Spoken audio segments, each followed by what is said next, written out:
اعوذ باللہ من الشیطان الرجیم بسم اللہ الرحمن الرحیم باب الماء یقع فیہ النجاسہ۔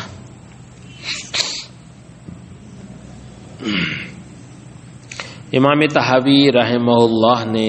طہارت سے اپنی کتاب کو شروع کیا، کیونکہ طہارت پر نماز کا دار و مدار ہے، نماز کی ایک شرط ہے اور شرط اپنے مشروط پر مقدم ہوتی ہے۔ پانی کا مسئلہ بڑا مختلف فی تھا۔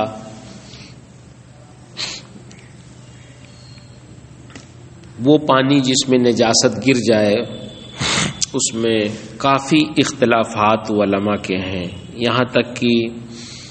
حضرت علامہ عبدالحی فرنگی محلی علیہ رحمہ نے 15 مذاہب اس میں علماء کے شمار کرائے ہیں، لیکن چونکہ جو مشہور مذاہب ہیں اس میں 3 ہیں، تو اس لیے اس کتاب میں انہی تینوں مذاہب کو تفصیل سے ذکر کیا گیا۔ پہلی بات تو یہ ہے کہ سب کا اس پر اجماع ہے کہ پانی جب نجاست کی بنیاد پر متغیر ہو جائے تو وہ نجس ہوگا، چاہے پانی کم ہو یا زیادہ ہو۔ اس پر سارے ائمہ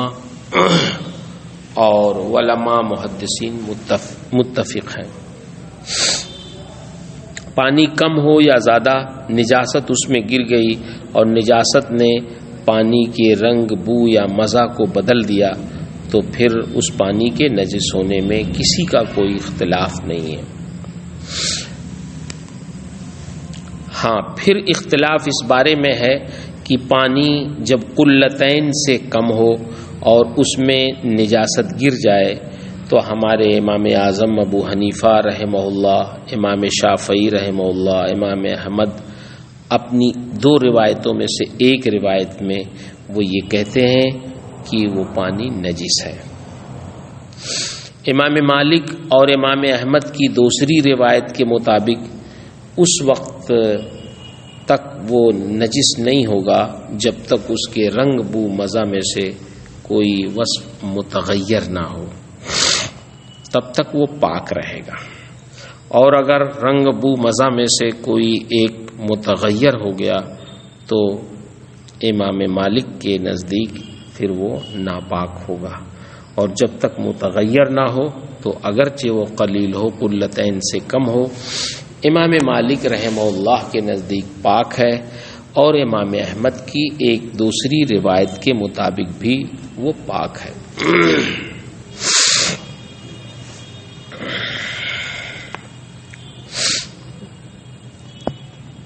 اچھا،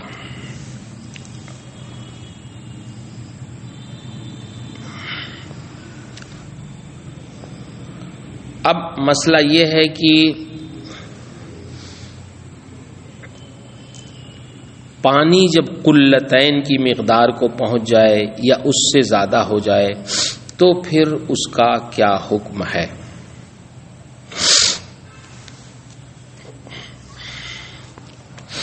امام اعظم ابو حنیفہ رحمہ اللہ کے نزدیک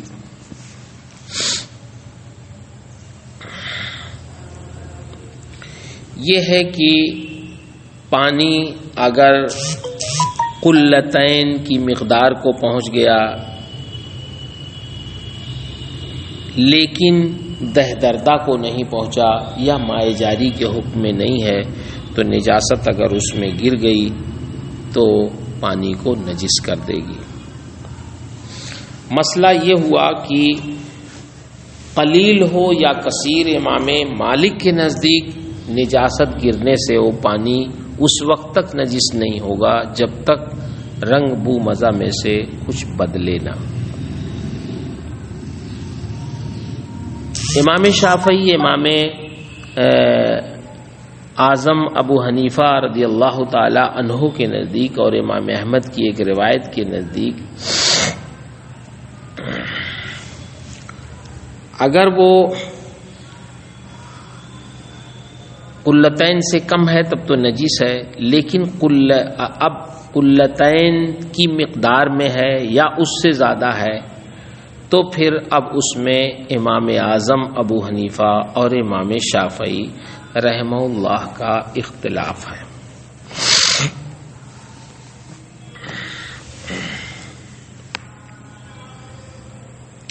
کہ پانی کثیر کس کو کہتے ہیں؟ مائع کثیر۔ امام شافعی رحمۃ اللہ علیہ کے نزدیک مائع کثیر قلتین کی مقدار ہے۔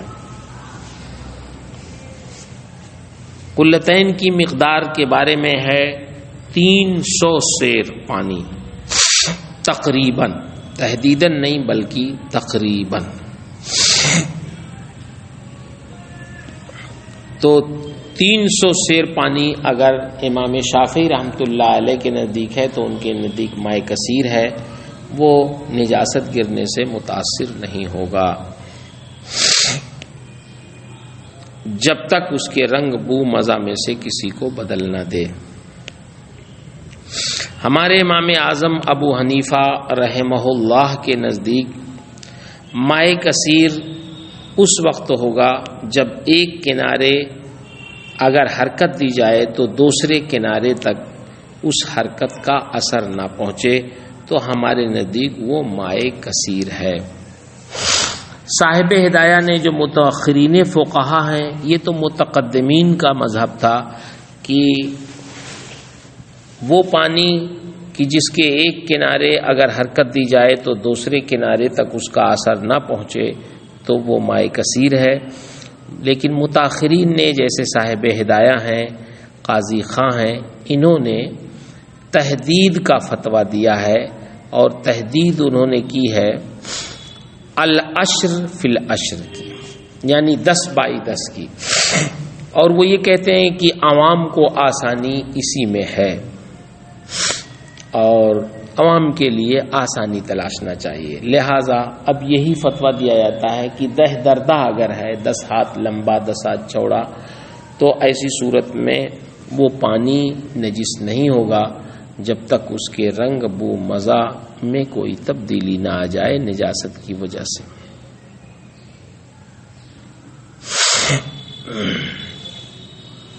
یہ 3 مذاہب اہم ہیں۔ اب سب سے پہلے امام طحاوی رحمہ اللہ نے جو مذہب پیش کیا ہے وہ حضرت امام مالک کا پیش کیا ہے، کیونکہ امام مالک نے اپنے مذہب کے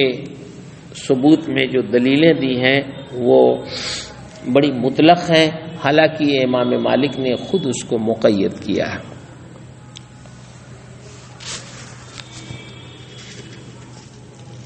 حضرت ابو سعید خدری کی روایت ذکر کی اس میں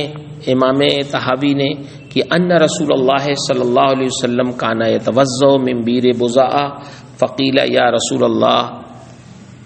انه یلقى فیہ الجیف والمحائز۔ جیفا کی جمع جیف اور محیز یا محیزہ کی جمع یا حیزہ کی جمع محائز ہے۔ جیف کہتے ہیں مردار کو، وہ مردار کی جس میں بو پیدا ہو جائے، اور محائز کہتے ہیں ان کپڑوں کو جن کو حائضہ عورتیں استعمال کرتی ہیں۔ حضرت ابو سعید خدری سے مروی ہے کہ نبی کریم صلی اللہ علیہ وسلم بیر بضاء سے وضو کرتے تھے۔ بضاء ایک شخص کا نام تھا، اس کا کنواں تھا، تو اس کنویں کو بیر بضاء کہا جانے لگا۔ سرکار اس سے وضو فرما رہے تھے تو آپ سے کہا گیا یا رسول اللہ اس میں تو مردار اور حیض کے کپڑے ڈالے جاتے ہیں۔ فقال ان الماء لا ينجس، آپ نے ارشاد فرمایا کہ پانی نجس نہیں ہوتا۔ اس مضمون کی کئی روایتیں امام طحاوی نے امام مالک کے استدلال میں ذکر کیا ہے۔ حضرت ابو سعید ہی کی روایت دوسرے طرق سے ہے، اس میں قال قیل یا رسول اللہ انہ یستقى لک من بیر بضاء، وَهِيَ بِئْرٌ يُطْرَحُ فِيهَا عَذْرَةُ النَّاسِ، یا رسول اللہ آپ کو بیر بضاعہ سے سیراب کیا جاتا ہے، حالانکہ یہ وہ کنواں ہے جس میں لوگوں کی گندگیاں اور عورتوں کے حیض کے کپڑے اور کتوں کے گوشت ڈالے جاتے ہیں۔ فقال ان الماء طہور لا ينجسه الشيء، آپ نے ارشاد فرمایا پانی طاہر و مطہر ہے، اس کو کوئی چیز نجس نہیں کرتی۔ حضرت ابو سعید خدری ہی کی یہی روایت کہ انتہیت الی رسول اللہ صلی اللہ علیہ وسلم وهو يتوضأ من بیر بضاعہ، کہ میں سرکار کی خدمت میں پہنچا، سرکار بیر بضاعہ سے وضو کر رہے تھے، میں نے کہا یا رسول اللہ اتتوضأ منها وهي يلقى فيها ما يلقى من النتن یا نتن، نتن کہیں گے تو بو کے معنی میں ہے، اور نتن کہیں گے تو یہ صفت ہوگا، مراد وہ مردار ہیں جو پھول پھٹ گئے ہیں،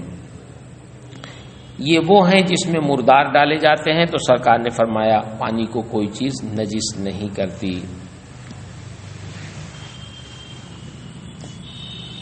محمد بن ابو یحییٰ اسلمی اپنی والدہ سے روایت کرتے ہیں، وہ فرماتی ہیں کہ ہم سہل بن سعد کے پاس 4 عورتوں کے ساتھ، فی بمعنی ماں ہے، 4 عورتوں کے ساتھ داخل ہوئی، پہنچی۔ فقال لو سقیتکم من بیر بضاعہ لکرہتم ذالک، انہوں نے کہا عورتوں کو مخاطب کر کے، لیکن ضمیر مذکر کی استعمال کی تغلیباً، کہ اگر میں تم کو بیر بضاعہ سے پلاؤں تو تم لوگ اس کو ناپسند کرو گے، حالانکہ میں نے نبی کریم صلی اللہ علیہ وسلم کو اپنے ہاتھ سے اس پانی سے پلایا ہے۔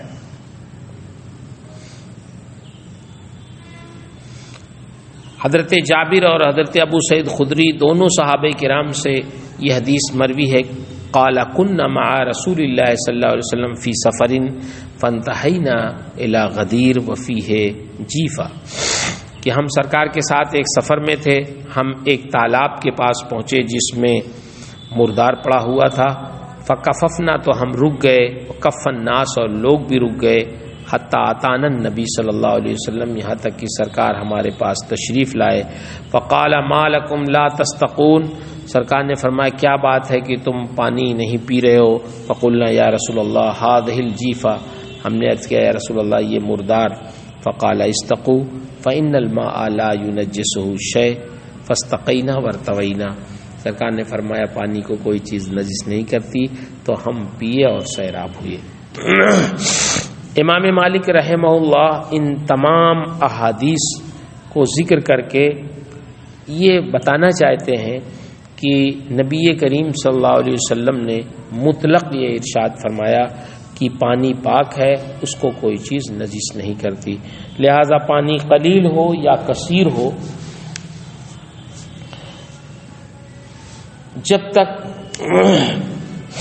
اس کے رنگ بو مزہ میں سے کوئی بدلے نہ تو وہ نجس نہیں ہوتا۔ البتہ وہ اتنی بات ضرور کہتے ہیں کہ ہم جو اس میں قید لگاتے ہیں کہ جب تک رنگ بو یا مزہ میں سے کوئی بدلے نہ، وہ اس وجہ سے کہ نبی کریم صلی اللہ علیہ وسلم کی حدیث ہے مرفوعاً